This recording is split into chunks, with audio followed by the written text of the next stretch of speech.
Oh, what brings me joy at Christmas? All sorts. The pub, my friends, my family, carbohydrates.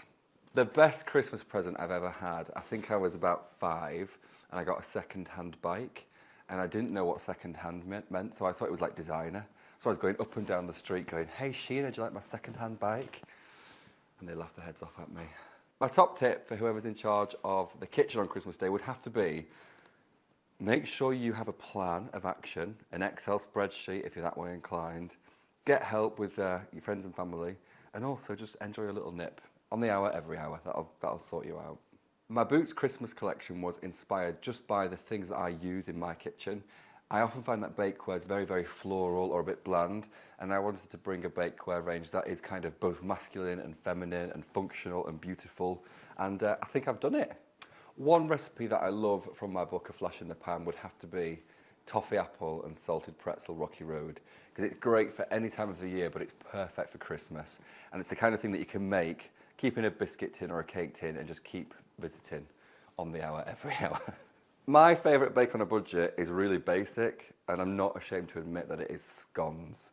I don't think you can go wrong with a batch of scones. You can make them Christmassy with orange and cranberries, you can make them Halloweeny with pumpkin, and who doesn't love a scone completely covered in jam and cream? Not in that order necessarily, depends on where you're from.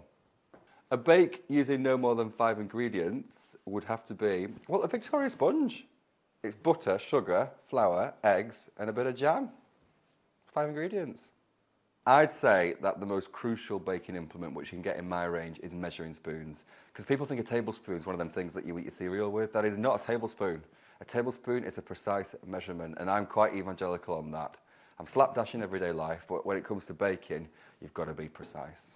When it comes to cooking at Christmas, to get more for less, I would say make use of your oven space. If you're going to turn the oven on and you're only using one shelf, then you're not really making the most of it. So try and use all 3 or 4 shelves and bake something while you cook something. In a modern day oven, you won't get a transference of flavour, so it's all good.